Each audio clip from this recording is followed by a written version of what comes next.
पहले आप ये वीडियो देखिए। वक्त को कैसे बदलना है कोई ईरान से सीखे। कुछ ही महीनों के अंदर ईरान ने ऐसा वक्त बदला कि जो धमकियां अब तक डोनाल्ड ट्रंप ईरान को देता था वही धमकियां अब ईरान ने डोनाल्ड ट्रंप को देना शुरू कर दी हैं।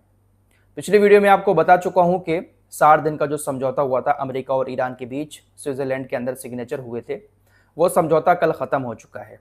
समझौता ख़त्म होने के बाद ईरान पूरी तरह से आज़ाद हुआ और स्टेट ऑफ हॉर्मुज़ में ईरान ने अपने हमले तेज़ कर दिए।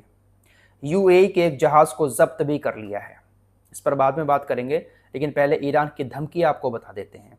आप लोग अक्सर देखते होंगे कि डोनाल्ड ट्रंप ईरान को धमकाते हुए कहता था कि आपके पास इतने दिन की डेडलाइन है, इतने दिनों में आप हमारा कहना मान लो, हमारी शर्तें मान लो, वरना आपके ऊपर हम खतरनाक हमले करेंगे। लेकिन ईरान डोनाल्ड ट्रंप की धमकियों से कभी डरा नहीं, बल्कि ईरान ने पलटकर डोनाल्ड ट्रंप को जवाब दिया। लेकिन अब उसी अंदाज में ईरान ने डोनाल्ड ट्रंप को धमकाना शुरू कर दिया है। 60 दिन का समझौता कल खत्म हुआ। उसके बाद ईरान की तरफ से ऐलान किया गया कि हम इस समझौते को कुछ हफ्तों के लिए और बढ़ा रहे हैं। हम अमेरिका को एक चांस और देते हैं। कुछ दिन की डेडलाइन ईरान ने अमेरिका को और दे दी है कि समझौते में जो नियम शर्तें हैं उसको अमेरिका अभी भी लागू कर दे। अभी वक्त है अमेरिका के पास, वरना आने वाले दिनों में मिडिल ईस्ट के अंदर अमेरिका की हालत और ज्यादा खराब हो जाएगी। समझौते में स्टेट ऑफ हॉर्मुज़ को लेकर जो नियम कानून रखे गए थे उनको अमेरिका लागू करे, तुरंत अपनी सेना को यहां से वापस ले, वरना कुछ हफ्तों के बाद अमेरिका की नौसेना के जो युद्धपोत यहां पर मौजूद हैं, हमारी मिसाइलें उनको निशाना बनाना शुरू कर देंगे। समझौते में जो शर्त रखी गई थी कि पूरे मिडिल ईस्ट में अमेरिका हर मोर्चे पर लड़ाई बंद करेगा, चाहे वो लेबनान हो, चाहे सीरिया हो, चाहे यमन हो या फिर ईरान, सभी जगहों पर सीजफायर होगा परमानेंट वाला। अभी तक ये शर्त भी लागू नहीं की गई है। कुछ हफ्तों का टाइम ईरान ने डोनाल्ड ट्रंप को और दे दिया है। अभी तक डोनाल्ड ट्रंप ईरान को टाइम देता था, डेडलाइन देता था, लेकिन अब ईरान ने डोनाल्ड ट्रंप को डेडलाइन देना शुरू कर दी है। अगर ट्रंप इस समझौते को नहीं मानता है, नियम शर्तें लागू नहीं करता है, तो हो सकता है कि आने वाले कुछ दिनों में डोनाल्ड ट्रंप की सेना के ऊपर ईरान के हमले शुरू हो जाएं। अभी तो फिलहाल ईरान स्टेट ऑफ हॉर्मुज़ में सिर्फ जहाजों पर हमले कर रहा है, और उन जहाजों पर हमले कर रहा है जो ईरान के रास्ते से नहीं गुजर रहे हैं। ईरान की सेना ने रात केशम द्वीप के पास एक यूएई के तेल के टैंकर को जब्त कर लिया है। हमला नहीं किया, बल्कि उसको जब्त ही कर लिया है, पकड़ लिया है, अपने कब्जे में ले लिया है।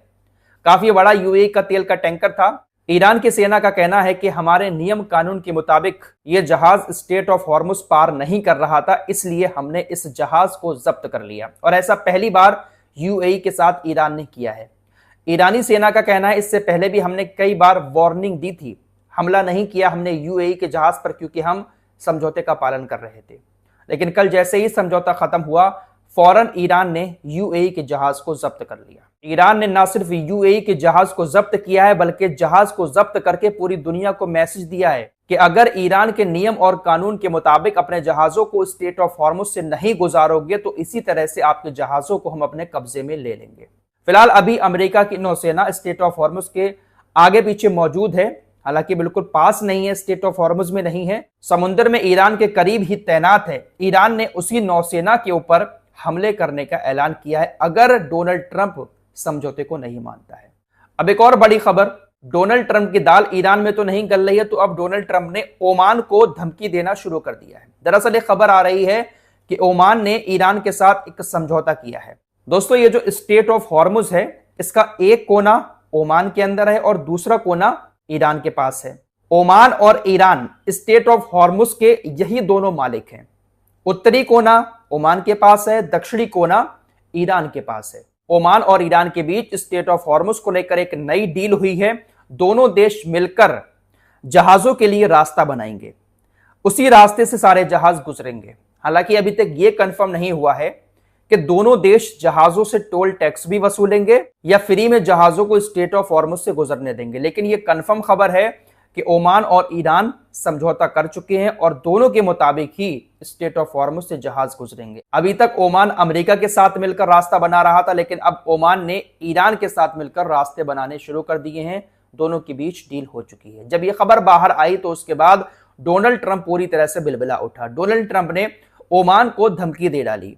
ट्रंप ने ओमान को धमकी देते हुए कहा कि अगर ओमान ईरान से अपनी डील कैंसिल नहीं करता है, ईरान से अपने रिश्ते खत्म नहीं करता है, तो हम ओमान के ऊपर खतरनाक बमबारी करेंगे। ट्रंप ने कहा कि देखिए, ओमान से हमारी कोई पर्सनल दुश्मनी नहीं है, ओमान हमारा दुश्मन नहीं है, बल्कि मिडिल ईस्ट में सुलह कराने की कोशिश करता है ओमान। लेकिन अगर ईरान के साथ उसने संबंध बनाए, कोई डील की, तो हम ओमान के ऊपर बमबारी करेंगे। यह शख्स सिर्फ छोटे देशों को ही दबा सकता है, लेकिन ईरान के सामने इसकी एक भी धमकी काम नहीं करती है। फिलहाल इसकी हालत अब बद से बदतर हो चुकी है। इसके खुद के अधिकारी, सेना के अधिकारी खुले मंच से अब इस बारे में बात कर रहे हैं कि मिडिल ईस्ट में अमेरिका की सेना के पास इतनी इंटरसेप्टर मिसाइलें नहीं बची हैं कि वो ईरान के ड्रोन के झुंड को पूरी तरह से रोक पाए। ईरान इन लोगों को हराने के लिए बहुत दिमाग से काम ले रहा है। दोस्तों, ईरान के पास जो सस्ते से ड्रोन हैं, जो कुछ ही लाख के होते हैं, ईरान उन ड्रोन्स का एक झुंड अमेरिका के बेस पर भेजता है, या अरबी देशों की तरफ भेजता है, या फिर इजराइल की तरफ भेजता है। बहुत सारे सस्ते ड्रोन का झुंड जब इनकी तरफ आ रहा होता है, तो उसको मारने के लिए ये लोग महंगी महंगी इंटरसेप्टर मिसाइलों का इस्तेमाल करते हैं। इनके पास कोई सस्ती सी मिसाइल या सस्ता सा ड्रोन नहीं है जो ईरान के ड्रोन को मार सके। लाखों अरबों डॉलर की जो इंटरसेप्टर मिसाइलें हैं, ईरान के ड्रोन के झुंड को खत्म करने के लिए वो महंगी मिसाइलें छोड़ी जाती हैं, जिसकी वजह से अमेरिका की सेना के पास इंटरसेप्टर मिसाइलों की बहुत बड़ी कमी हो चुकी है।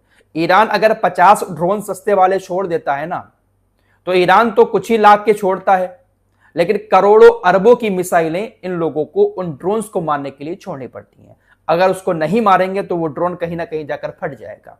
तो इस तरह से ईरान अपने दिमाग का इस्तेमाल करके इनको कमजोर कर रहा है। डोनाल्ड ट्रंप लगातार दुनिया के सामने ईरान को लेकर झूठ बोल रहा है। डोनाल्ड ट्रंप अपनी हार छुपाने की कोशिश कर रहा है, लेकिन अब दुनिया देख चुकी है कि बुरी तरह से मिडिल ईस्ट की जंग डोनाल्ड ट्रंप हार चुका है। एक बार फिर से इसने कहा कि देखिए, हम तो काफी मजबूत हैं और हमें कोई परवाह नहीं है कितना भी लंबा युद्ध मिडिल ईस्ट के अंदर चले, ईरान को सफेद झंडा दिखाकर सरेंडर कर देना चाहिए।